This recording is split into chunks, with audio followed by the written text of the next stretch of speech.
Okay.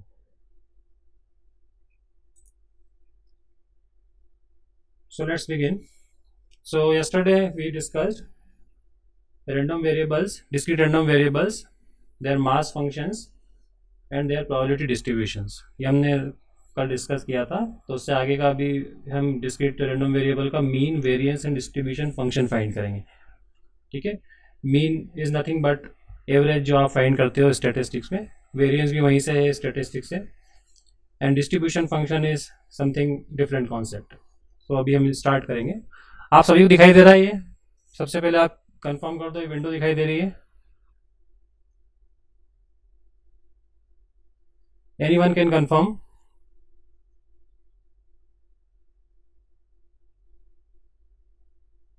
Window सभी को visible है? बोलो कोई. Yes sir. ठीक है. Okay, thank you. Sound clear नहीं आ रही सर. साउंड क्लियर नहीं आ रहा है? हाँ आ सर. रही सर, आ रही है, आ रही. आएगा आएगा. आपके इधर नेटवर्क का प्रॉब्लम होगा, मेरे इधर से तो कोई प्रॉब्लम नहीं है. तो साउंड क्लियर आ रहा है. कुछ इको तो नहीं आ रहा है साउंड में?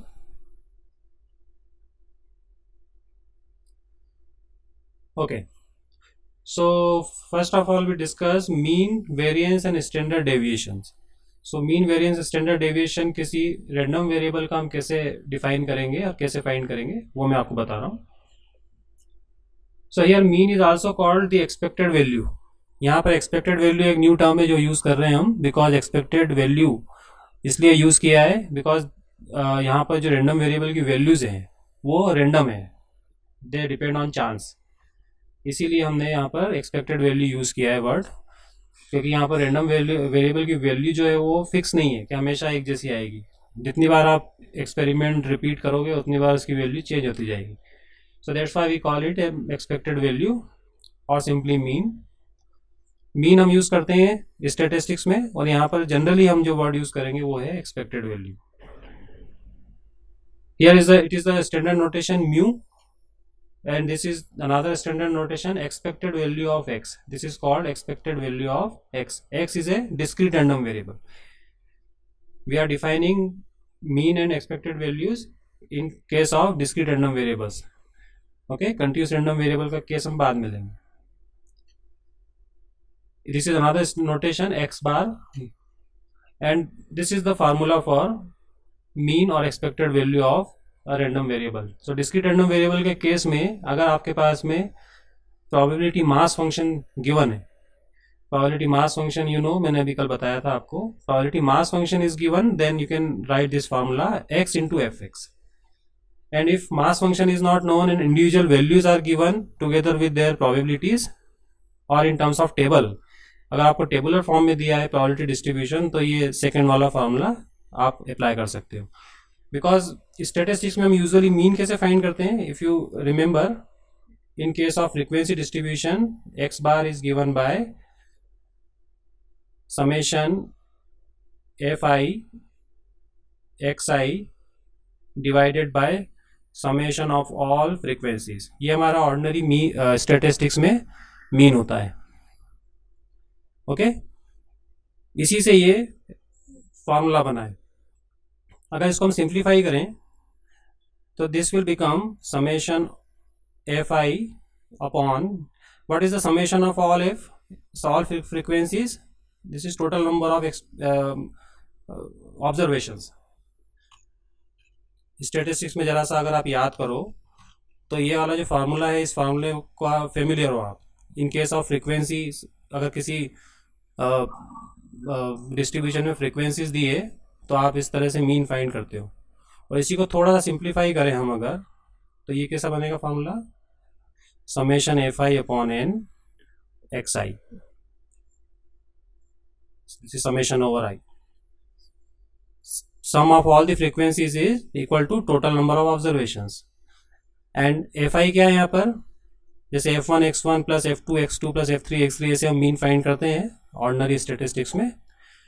तो यहाँ पर जो एफ आई है ये क्या है, number of cases favourable to ith observation. So f i upon n क्या बनेगा, अगर आप देखोगे तो दिस विल बिकम प्रोबेबिलिटी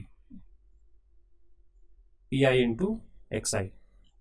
तो ये जो टर्म है ये जो फैक्टर है ये हो जाएगा प्रोबेबिलिटी, ये ऊपर जो लिखा है ये frequency is favourable to x i, and नीचे जो एन लिखा है वो टोटल नंबर ऑफ फ्रीक्वेंसीज और total number of observations. So in this way, this formula is similar to the mean value of statistics. But यहाँ पर एक probability involved है, इसलिए हम इसको expected value बोलते हैं. तो जनरल टर्म आपको याद रखना है expected value है. तो ये फार्मूला दोनों में से जो भी एप्लीकेबल हो. इन केस टेबुलर फॉर्म में अगर आपको दिया है probability distribution तो ये सेकंड वाला फार्मूला एप्लीकेबल होगा, और अगर आपको मास फंक्शन दिया है तो आप फर्स्ट वाला फार्मूला अप्लाई कर सकते हो.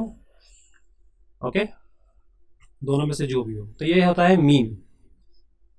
Then we find variance and standard deviation. तो वेरिएंस का वही कॉन्सेप्ट है जो स्टैटिस्टिक्स में होता है. Variance is nothing but x minus mu whole square into f x, if f x is known. And if fx is not known and individual probabilities are given, then you can write this formula.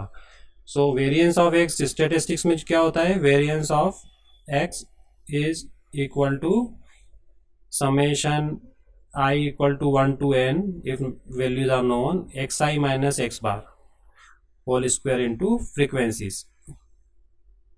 ये ordinary statistics में आपके पास में variance का formula होता है.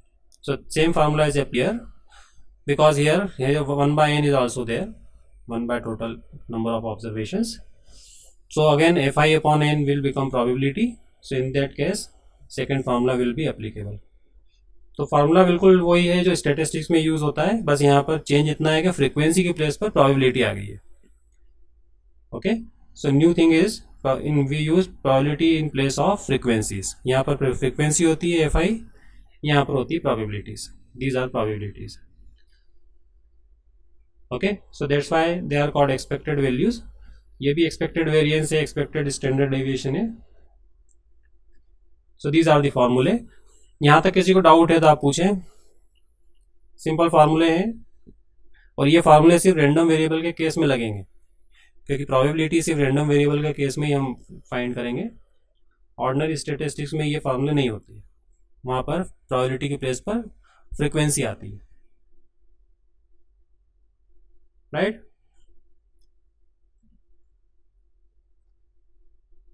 और we can simplify this. Simple सा इसको सिंप्लीफाई कर लिया तो आपके पास में ये x square minus 2 mu x plus mu square, उस तरह से सिंप्लीफाई किया है तो this will become another formula. ये फार्मूले सेम है. नीचे लिखे हुए दोनों फार्मूले सिंप्लीफाइड फॉर्म है, ऊपर जो लिखे हैं वो सिंप्लीफाइड फॉर्म नहीं है. तो जैसा भी केस हो उस वैसा हम इन चारों में से फार्मूले यूज कर लेते हैं. So these are variance and standard deviation. So ये तीन चीज़ें बहुत इंपॉर्टेंट होती है. आगे के डिस्कशन में बार बार आपको ये variance of x, expected value of x, standard deviation of x, ये हमारे पूरे कोर्स के डिस्कशन में बार बार टर्म आएगी. तो वो आपको नई नहीं लगनी चाहिए. आपको मालूम होना चाहिए कि ये वेरिएंस है, अच्छा ऐसे निकालते हैं, ये मीन है, ये इसको हम इस तरह से कैलकुलेट करते हैं. ओके, यहाँ तक किसी को कोई डाउट है या कोई क्वेश्चन मन में आपको आ रहा है तो आप पूछ लो.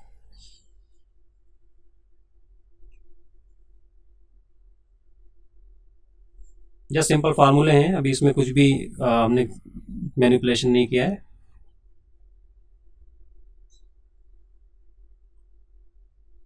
सबको आ रही मेरी वॉइस? Yes sir. इसमें कोई डाउट है आप लोगों को? अभी तो हमने सिर्फ फार्मूले लिखे हैं. चल, सो इनका यूज स्टैंडर्ड डेविएशन अब कैसे फाइंड करेंगे हम? स्टैंडर्ड डेविएशन की जो डेफिनेशन है वो सिंपल है, इसलिए स्क्वायर रूट ऑफ वेरिएंस. तो जो भी वेरिएंस आएगा उसका स्क्वायर रूट ले लेंगे, पॉजिटिव स्क्वायर रूट, तो उसको हम बोलते हैं स्टैंडर्ड डेविएशन. तो एक एग्जांपल लेते हैं, इसको हम किस तरह से यूज़ करेंगे. क्योंकि देखो स्टैटिस्टिक्स में हम अलग तरीके से यूज़ करते हैं, इंटरप्रिटेशन भी अलग होता है वहाँ पर, और यहाँ आएंगे रैंडम वेरिएबल और डिस्क्रीट केस में तो वहाँ पर इंटरप्रिटेशन थोड़ा डिफरेंट होगा. तो जैसे ये एक एग्जांपल है, suppose look at this example. A dealer in refrigerators estimates from his past experience the probabilities of his selling refrigerators during a week as follows. So ये आपको टेबल दी हुई है. इस टेबल के अंदर number of refrigerator sold in a day, उसने observe किया कि किसी दिन कोई भी रेफ्रिजरेटर नहीं सेल होता है, उसकी प्रोबेबिलिटी 0.03 है। किसी दिन 2 रेफ्रिजरेटर सेल होते हैं तो उसकी प्रोबेबिलिटी है 0.20, फिर 5, 8 एंड सो ऑन। तो ये टेबल उसने किसी तरह से ऑब्जर्वेशन से बनाई है, टोटल जो भी आइटम सेल होते हैं उसके यहाँ से उसमें रेफ्रिजरेटर्स कितने हैं या कि जैसे भी उसने बनाया होगा, वट एवर इट इज़। तो इसमें हमको फाइंड करना है, find the expected number of refrigerator sold in the week and the standard deviation. तो अभी आपको बताना है कि यहाँ पर एक्सपेक्टेड नंबर ऑफ रेफ्रिजरेटर्स कितने सेल होते हैं, ठीक है। Expected number of refrigerator sold in the week नहीं होगा, इन ए डे होगा, क्योंकि डे वाइज डाटा दिया है आपको। सो एक्सपेक्टेड नंबर ऑफ रेफ्रिजरेटर कितने सेल होते हैं ये आपको बताना है। ये 7 डेज में अलग अलग दिए हैं डाटा, आपको बताना है कि ऑन एन एवरेज कितना सेल होता है। तो यहाँ पर प्रोबेबिलिटी दी हुई है, यहाँ पर एक्चुअल फ्रिक्वेंसीज नहीं दी है, तो इसीलिए ये केस जो है वो random variable, discrete random variable का केस है। यहाँ पर जो वेरिएबल x है वो क्या डिनोट कर रहा है, number of refrigerator sold in a day. तो x इक्वल टू 0, 2, 5, 8, 9, 10, 12 इस तरह की वैल्यूज हैं, और वो इनकी प्रोबेबिलिटीज आपको दी हुई है। Okay, so to find the expected number of refrigerators, उसको फाइंड करने के लिए हम क्या करेंगे, सबसे पहले हमको डिफाइन करना पड़ेगा what is x। So let the random variable x denote the number of refrigerators sold in a day। ठीक है, ऊपर इन द वीक लिखा है वो आप कंसिडर नहीं करो, इन ए डे। ठीक है, तो x की वैल्यू है 0, 2, 5, 8, 9, 10, 12। These are the values taken by the random variable x। तो किसी दिन 0 रेफ्रिजरेटर सेल होते हैं, किसी दिन 2 होते हैं, किसी दिन 5 होते हैं, या मंडे ट्यूसडे ऐसा भी ले सकते हो आप। Then the expected number of refrigerators sold during the week या expected number of refrigerators sold in a day, वो क्या हो जाएगा, सिंपल, बस इसमें आपको मीन फाइंड करना है। तो यहाँ पर इंडिविजुअल वैल्यूज दी हुई है, तो xi into P I. So you keep on multiplying this values with corresponding probabilities. So 0 into 0.03, 2 into 0.20, 5 into 0.23, 8 into 0.12 and so on. So if you multiply and take sum, then you will find that it is 6.79. Numerically it is 6.79. So we can say on an average जो है वो 7 refrigerators, इसको आप round of करोगे अगर interpretation के लिए, तो आप क्या बोल सकते हो, 7 refrigerators are usually sold in a day during the week. On an average 7 refrigerators sell होते हैं, क्योंकि इसमें प्रोबेबिलिटीज दी हुई है। तो यहाँ पर एक्सपेक्टेड वर्ड जरूर यूज करेंगे हम कि एक्सपेक्टेड नंबर ऑफ रेफ्रिजरेटर्स इतने हैं। ये समझ में आया कैलकुलेशन?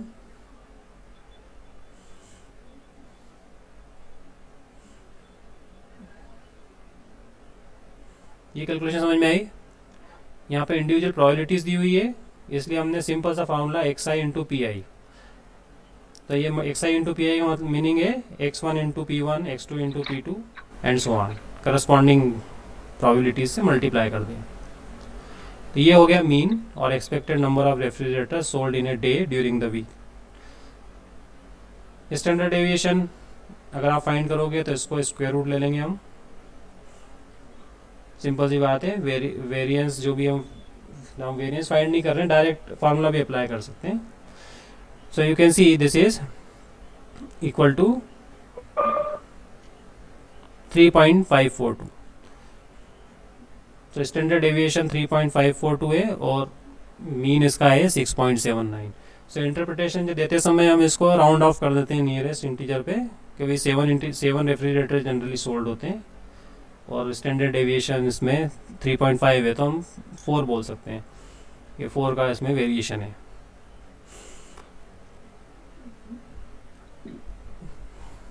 ठीक है, ये समझ में आया? ये तो सिंपल सा कैलकुलेशन है और इसका इंटरप्रिटेशन आप जैसा मैं दे रहा हूँ वैसा आप बोल सकते हो इसको। बट यहाँ पे एक चीज़, एक्सपेक्टेड नंबर जरूर वर्ड यूज़ करना पड़ता है, just to differentiate from ordinary statistics.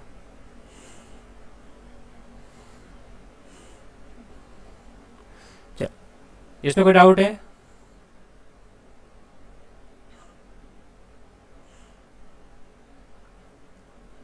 बोलो, anybody can ask.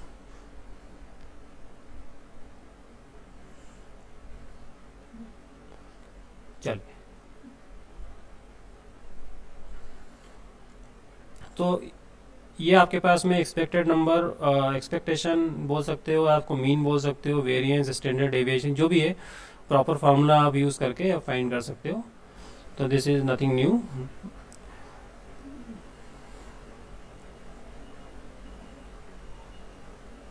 Now we find one very important function which is called distribution function. ये important चीज़ है. और cumulative distribution function. तो random variable, discrete random variable के case में we find distribution function और cumulative distribution function. अब ये function क्या होता है, तो तुम्हें थोड़ा सा आइडिया. पहले यहाँ तक डिस्कशन में कोई डाउट है तो आप पूछो. किसी को कुछ प्रॉब्लम है, किसी को समझ में नहीं आया हो तो एक बार पूछ ले. 2 मिनट के लिए मैं आपको टाइम दे रहा हूँ.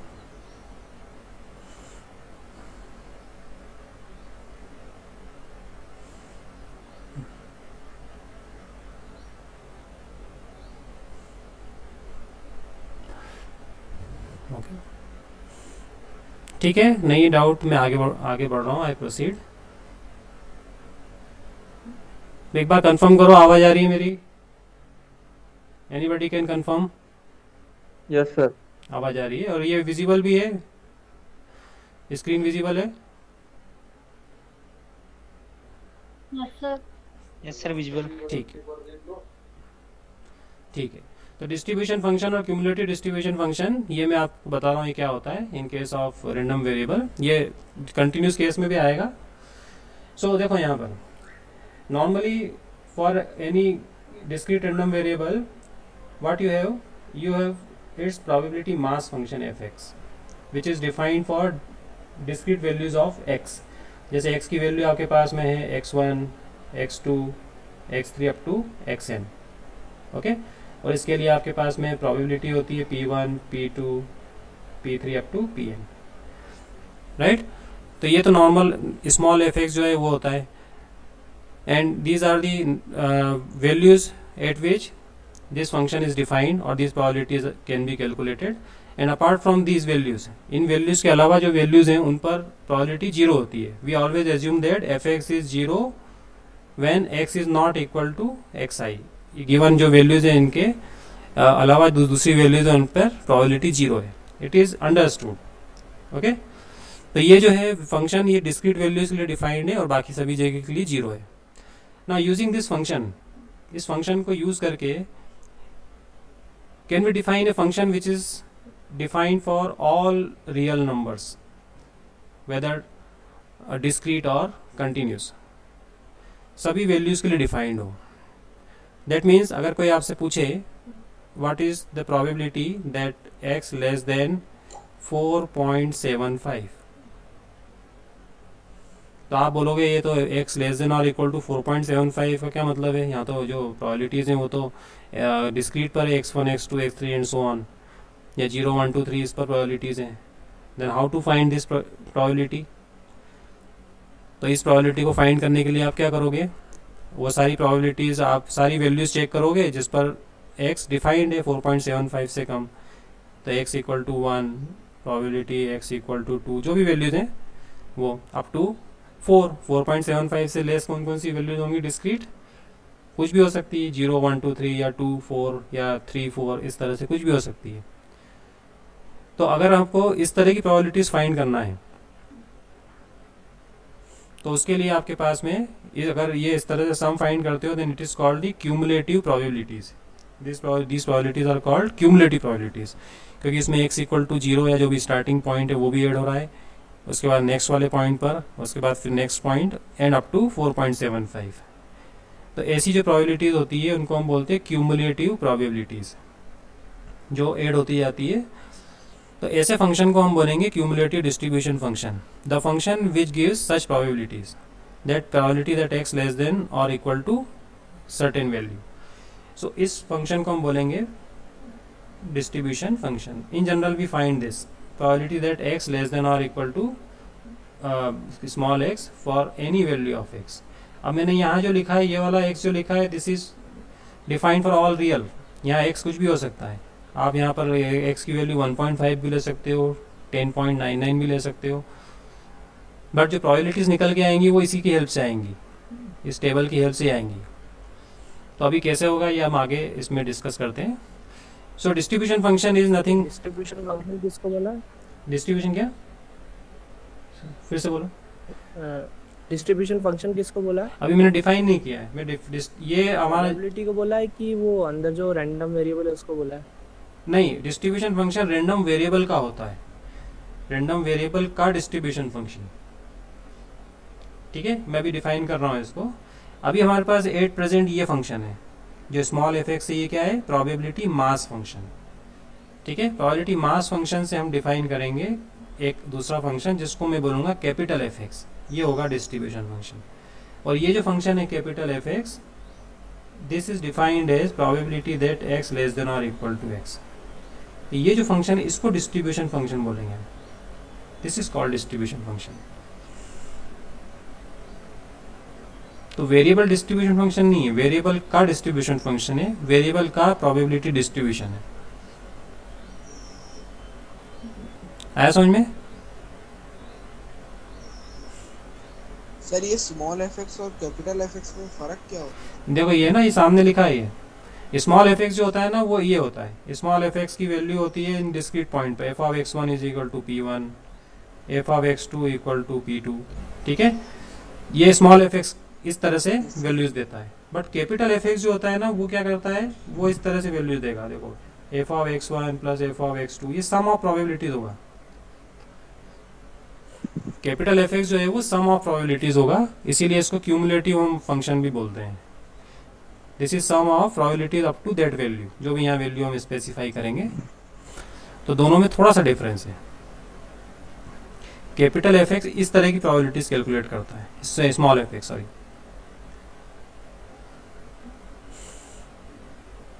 ओके, अभी मैं डिफाइन करूंगा, आपको और समझ में आएगा दोनों में क्या डिफरेंस है। So now we define distribution function. तो ये जो डेफिनेशन है, this is for distribution function.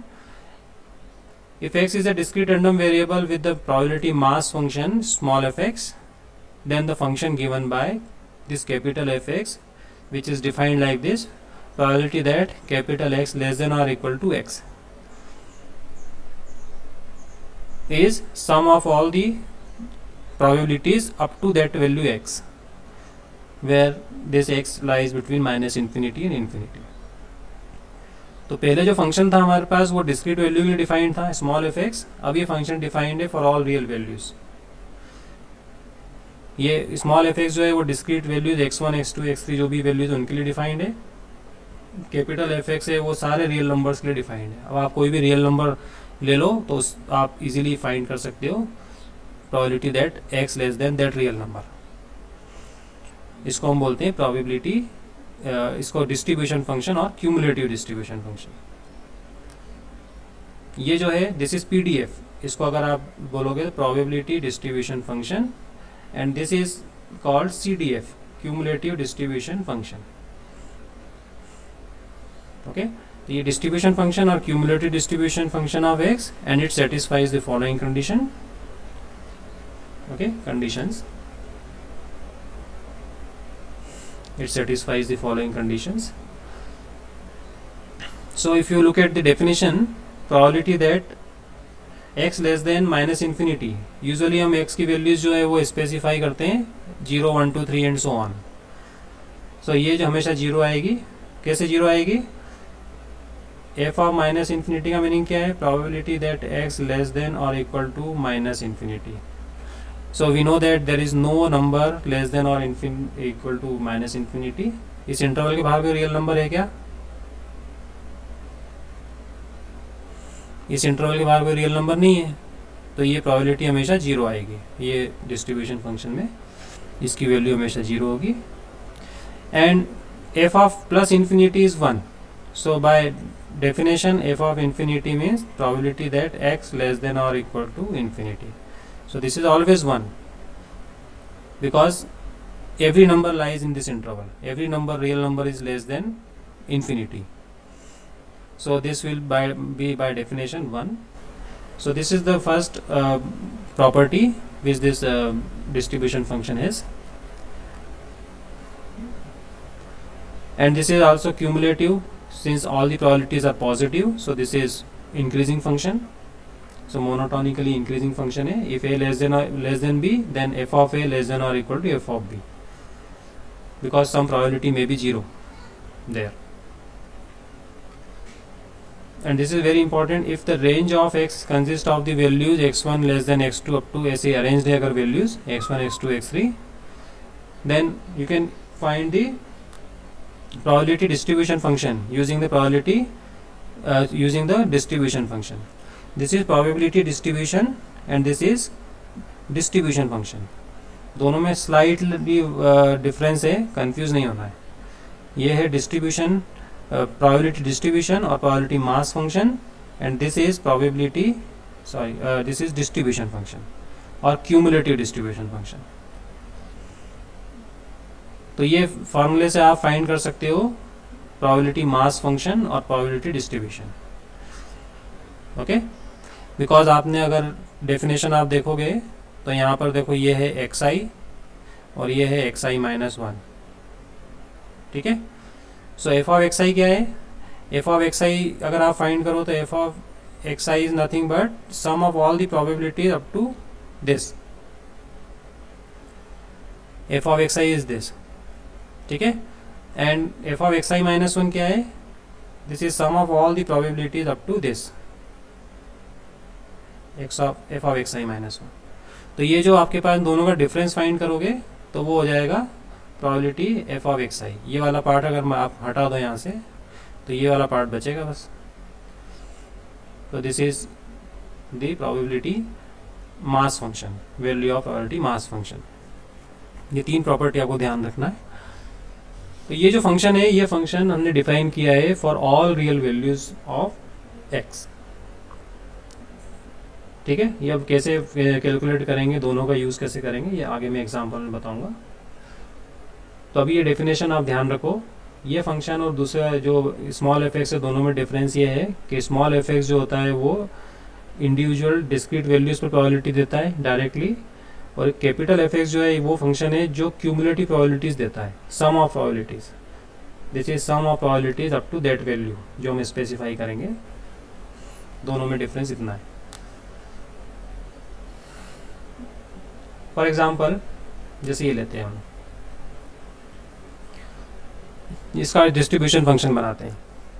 ठीक है, तो डिस्ट्रीब्यूशन फंक्शन इसका बनाने के लिए हमको एक ऐसा फंक्शन चाहिए जो इस रेंज में डिफाइन हो for all real minus infinity to infinity. तो एक एग्जांपल लेते हैं हम. Probability mass function is given as x by 15 where x is given as 1 2 3 4 5. You can check that this is probability mass function. आप values check करके check कर सकते हो कि sum of all the values equal to 1 by 15 plus 1 by 2 by 15 and so on. पहले तो ये probability mass function है. This is PMF, probability mass function.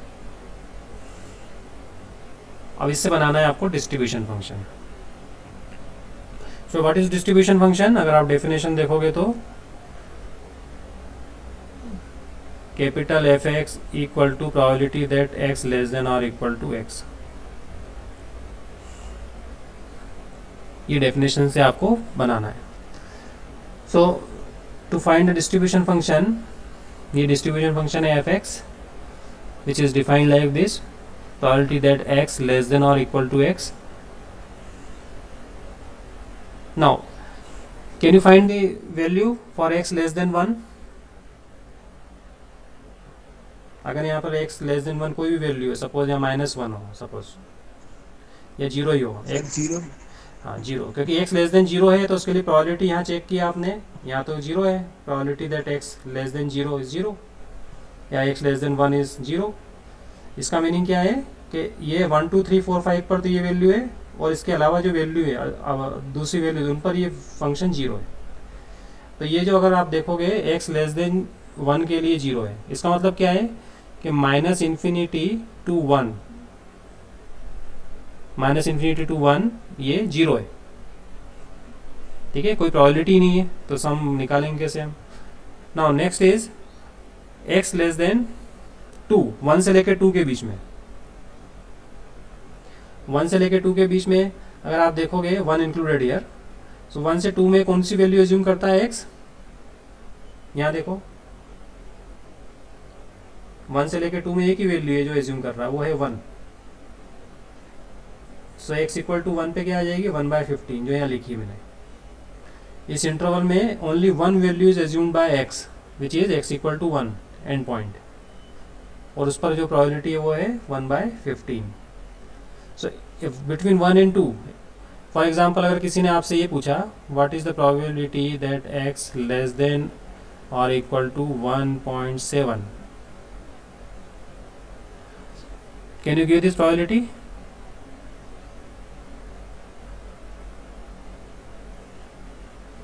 Probability that x less than or equal to 0.7, 1.7.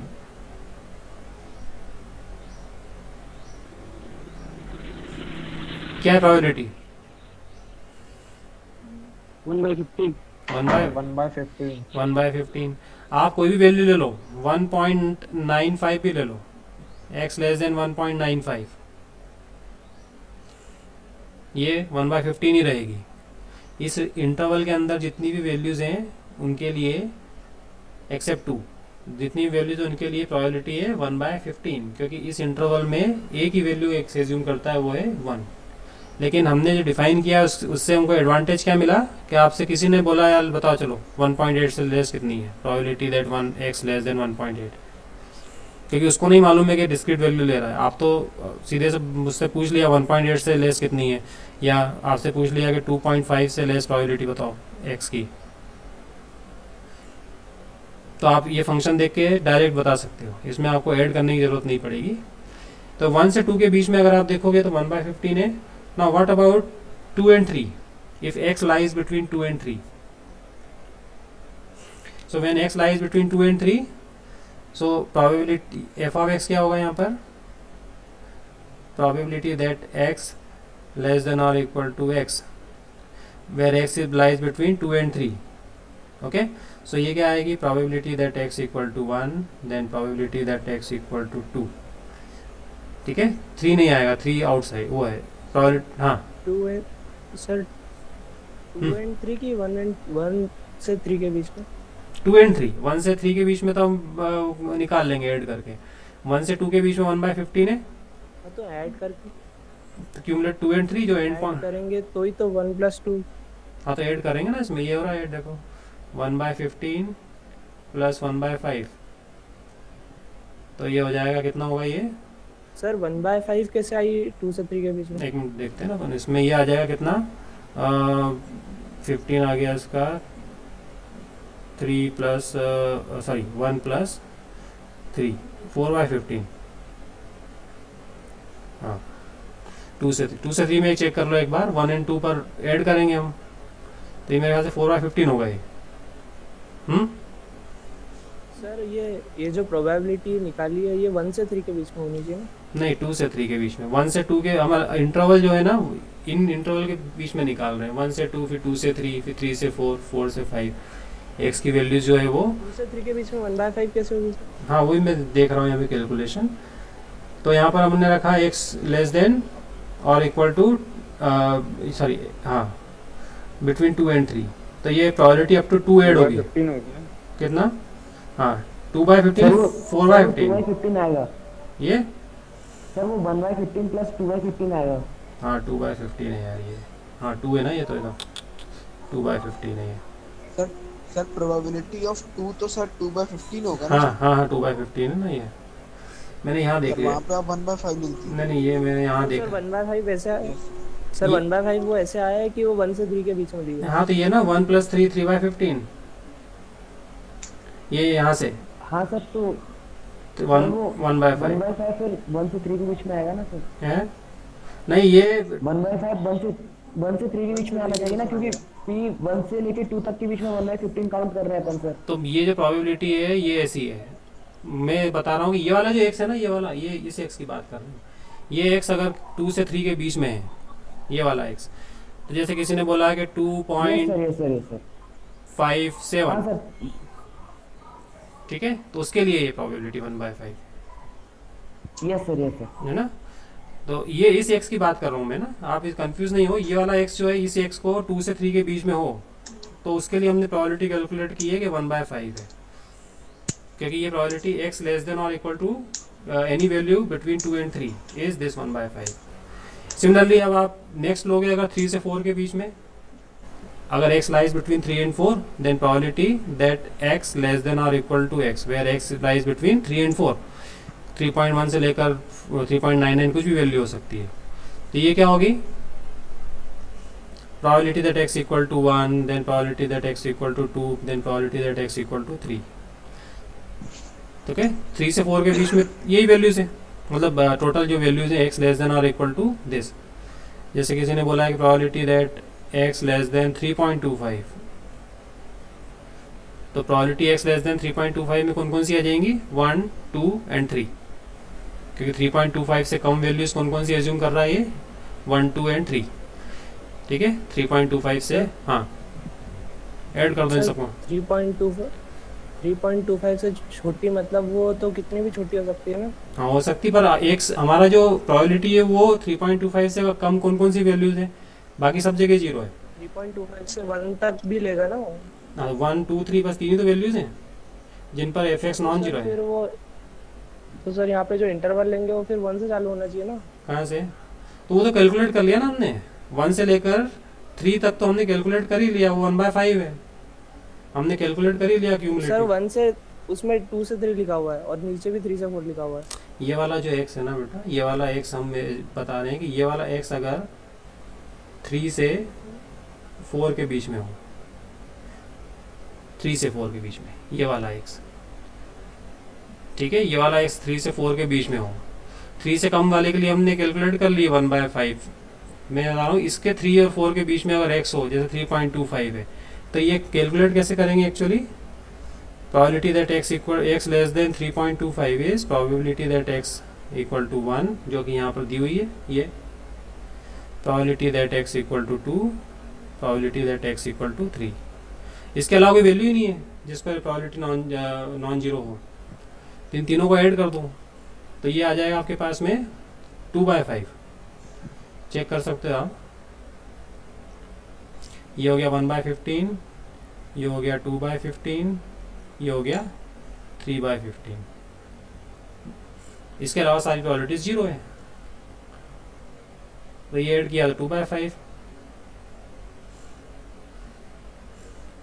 And so on.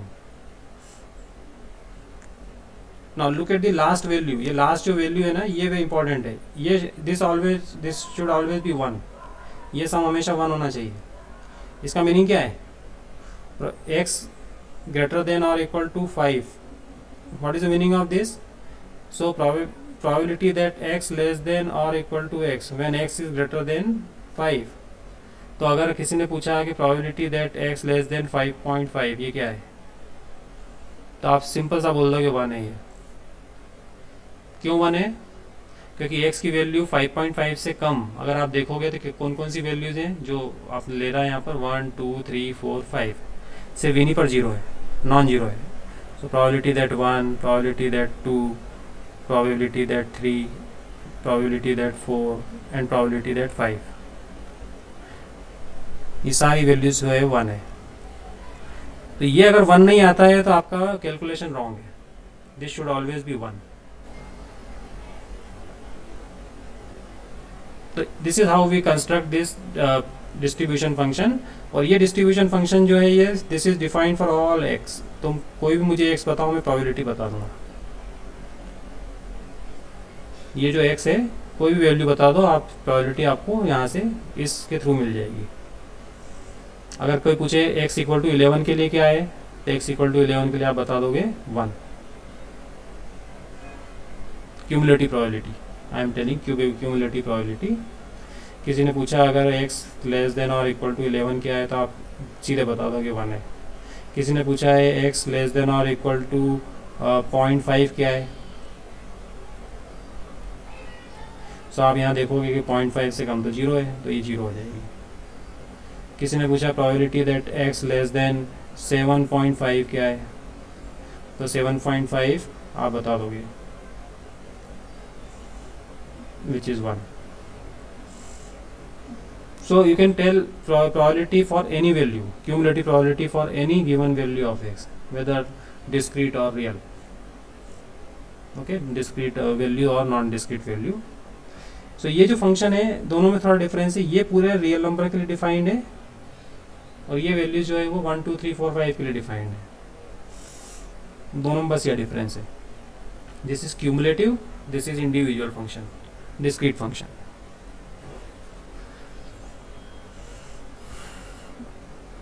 तो ये आपको जब भी probability mass function दिया हो तो प्रोबेबिलिटी मास फंक्शन हमेशा प्रोबेबिलिटीज देगा, और डिस्ट्रीब्यूशन फंक्शन जब बात करेंगे तो वो क्यूमुलेटिव डिस्ट्रीब्यूशन फंक्शन देगा. क्यूमुलेटिव का मतलब है कि probabilities, sum of probabilities up to that value जो आप स्पेसिफाई करोगे वहां तक का सम वो देगा. Okay, now look at this example. एक और एग्जांपल लेते हैं. अब डिस्ट्रीब्यूशन फंक्शन आपको दिया है, सपोज किसी रैंडम वेरिएबल का डिस्ट्रीब्यूशन फंक्शन आपके पास स्पेसिफाइड है, तो आप उसको यूज़ करके you can find the individual probabilities also. ये प्रोबेबिलिटीज जो दी हुई है आप इजीली फाइंड कर सकते हो. सो अगर आपके पास capital F x distribution function is given, then you can easily find the probability mass function using this formula. ये फार्मूला है प्रोबेबिलिटी मास फंक्शन के लिए. तो प्रोबेबिलिटी मास फंक्शन कैसे फाइंड किया है, तो यहाँ जो लुक एट दी वैल्यूज, जो एंड पॉइंट्स है उन एंड पॉइंट्स पर आपको वैल्यू फाइंड करना है. तो एक्स की वैल्यूज स्पेसिफाई किया है -1 1 3 एंड 5, और 10 है क्या? 10 नहीं है, 3 एंड 5 है. 1 3 5 10 नहीं है, यहाँ पर 5 है. सो एक्स की जो वैल्यूज है वो कौन कौन सी है, जो वैल्यूज एज्यूम करता है एक्स, वो एंड पॉइंट्स पर जो वैल्यूज है वो आपको लेना है. 3 5 एंड 5. ये these are the values taken by the random variable x. Now how to find probability that x equal to -1? So put here at x equal to -1. So x equal to -1 पे find करने के लिए आप क्या करोगे, next value में से वो वैल्यू माइनस कर दोगे. तो -1 पे दिख ही रहा है यहाँ पर, ये 1/4 है. -1 पे 1/4 है. And what about 1? If you put 1 रखोगे तो यहाँ क्या आएगा, 1 माइनस एफ ऑफ -1. ठीक है, तो एफ ऑफ 1 अगर फाइंड करना है तो कैसे हम करेंगे, f of 1 minus f of -1 which is equal to 1/2 minus 1/4. So it is also 1/4. ठीक है, तो एफ ऑफ 1 पे भी 1/4 है. सिमिलरली एफ ऑफ 3 अगर फाइंड करना है तो एफ ऑफ 3 के लिए क्या फॉर्मूला बनेगा, F of 3 minus f of 1 capital. So F of 3 क्या है आपके पास में, capital F of 3, capital F of 3 है 1/2,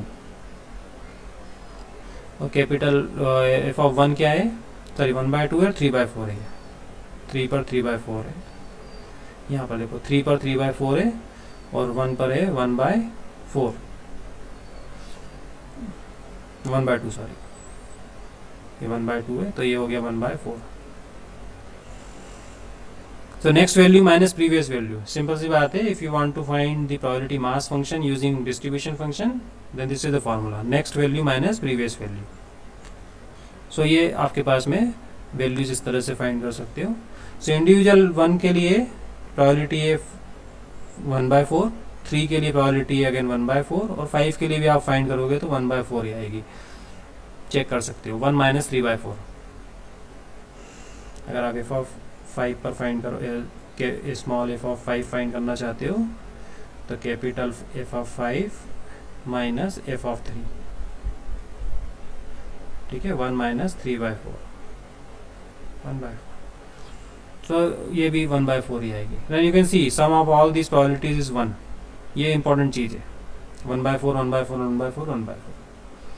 सो from distribution function you can find probability mass function. ये PMF है, probability mass function. Now you can find this probabilities directly using both. या तो आप ये टेबल यूज कर लो या फिर आप ये फंक्शन यूज कर लो. Now what is the probability that x less than और equal to 3? x less than और इक्वल टू 3 का मीनिंग क्या है? अगर आप कैपिटल, हाँ बोलो। 3/4। हाँ 3/4, या तो डायरेक्ट यहाँ देख लो, f probability x less than और इक्वल टू 3 क्या है? Probability that x less than और equal to 3 is nothing but capital f of 3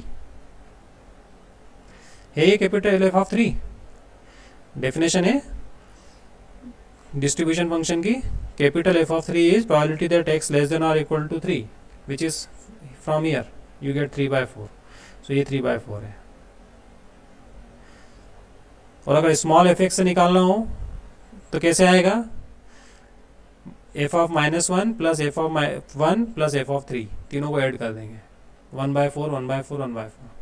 तो ये जो प्रोबेबिलिटी है x लेस देन और इक्वल टू 3, अगर टेबल से फाइंड करना चाहते हो या प्रोबेबिलिटी मास फंक्शन से फाइंड करना चाहते हो तब भी ये 3/4 ही आएगा, 1/4 प्लस 1/4 प्लस 1/4। ठीक है। अगर आप चाहते हो कि ये x लेस देन और इक्वल टू 3 तो ये क्या आ जाएगा? -1 probability that x equal to 1 then probability that x equal to 3। तो ये हो जाएगा 1/4 plus 1/4 plus 1/4, 3/4। Now what is probability that x equal to 3? probability that x equal to 3 वो डायरेक्ट यहाँ से 1/4 है। ठीक है, तो वो तो डायरेक्ट यहीं से निकालना पड़ेगा आपको। probability that x greater than or equal to 3, तो ये आगे मैंने कैलकुलेट किया है, यू कैन इजीली फाइंड। देखो ये आपको दिखाई दे रहा है प्रोबेबिलिटी, ये 10 नहीं है 5 है।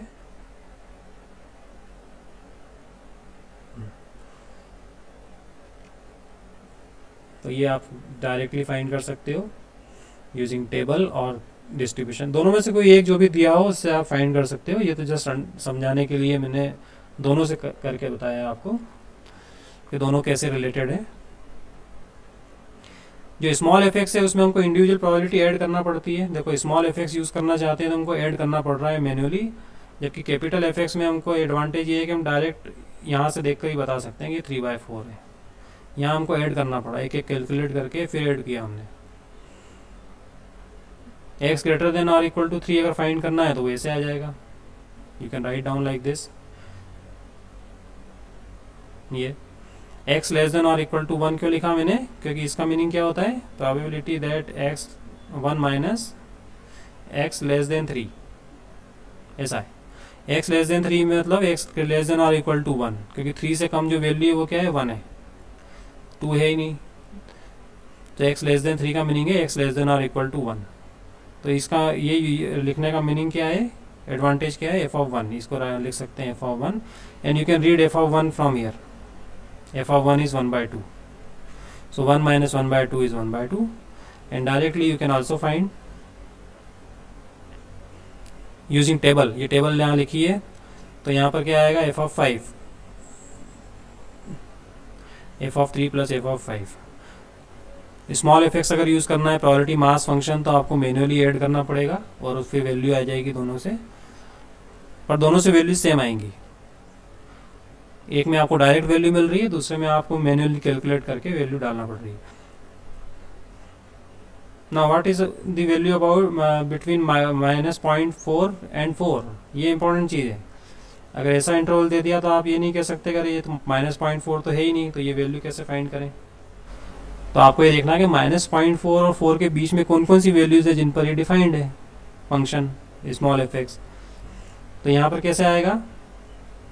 अगर आप कैपिटल एफेक्ट्स फाइंड करना चाहते हो तो f of 4 minus f of -0.4, मैंने एक फार्मूला लिखा था आपके पास में, प्रोबेबिलिटी दैट दिस इज, ये शायद मैंने वहाँ लिखा नहीं है बट ये इस तरह से होता है, f of b minus f of a, capital f of b minus f of a, ये फार्मूला होता है। ये यहाँ पर एंड पॉइंट इंक्लूड करो या नहीं करो, it is immaterial. So f of 4 minus f of -0.4, so f of 4 क्या है वो डायरेक्ट यहाँ से देख सकते हो। f ऑफ 4 यहाँ आएगा इस इंटरवल में 3 से 5 के बीच में, तो वो है 3/4 एंड f ऑफ -0.4 क्या है वो यहाँ देखेंगे हम, इस इंटरवल के बाहर है तो ये 0 है, सो 3/4। और इसी को आप अगर कैलकुलेट करना चाहते हो using the probability mass function, then you can easily find f of -1, f of 1, f of 3. तो इस इंटरवल के अंदर x कौन कौन सी वैल्यू एज्यूम करता है वो हमारे पास है. एक तो -1 लेता है, ठीक है, -1 लेता है क्या इसमें? नहीं, x लेस देन -1, हाँ ठीक है, 0 है वो. तो ये देख लो, ये वैल्यूज हैं.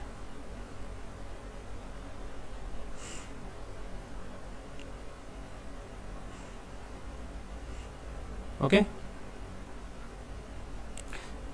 ये -0.4 है और ये आई थिंक -1 है. -1 नहीं ले रहा है इसमें वैल्यू,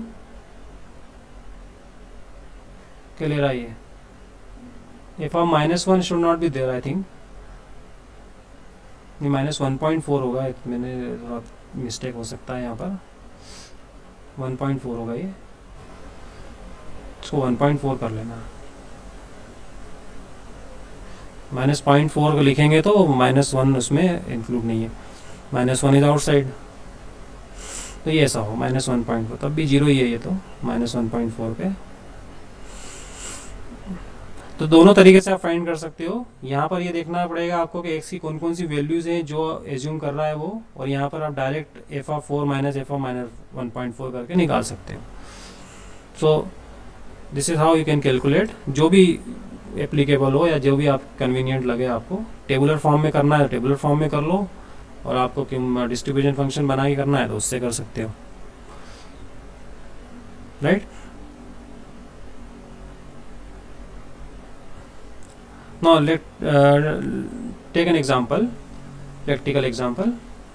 अच्छा ये बताओ पहले, यहाँ तक कोई डाउट है क्या? पहले हम इसको डिस्कस कर लें. कोई डाउट है तो आप पूछ लो यहाँ तक, फिर इसके आगे एग्जांपल लेंगे. अच्छा टाइम होने वाला है. कोई डाउट है क्या यहाँ पर? जल्दी से आप पूछ लो. सर जैसे सर अपन कैपिटल एफ है, एफ ऑफ, मान लीजिए सर एक क्वेश्चन है, हाँ capital F of x greater then 1, तो सर उसमें तो सर कैपिटल एफ, मान लीजिए sir probability of x greater than equal to 1. हाँ ये कैपिटल एफ, हाँ नहीं प्रोबेबिलिटी सर, ये प्रोबेबिलिटी मतलब Probability. Capital P. हाँ कैपिटल, ये निकाला है.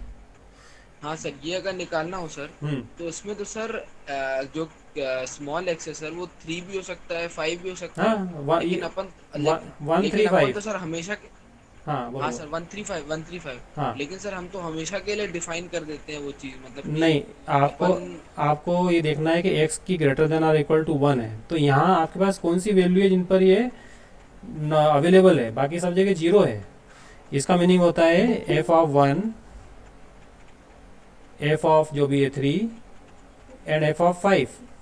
इसके अलावा दूसरी वैल्यू है ही नहीं. आप कोई लिखोगे, मान लो f ऑफ 2 लिख दिया, f ऑफ 2 पे 0 है, f of 2 is 0. f of 7 लिखा, वो भी 0 है. f ऑफ 7 स्मॉल f की बात कर रहे हैं.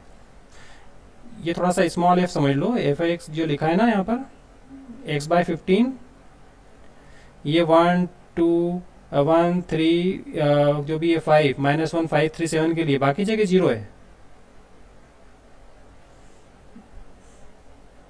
हेलो, यस सर, यस है ना. क्योंकि मेरे को लगता है टाइम खत्म होने वाला है, 1 घंटे का टाइम है.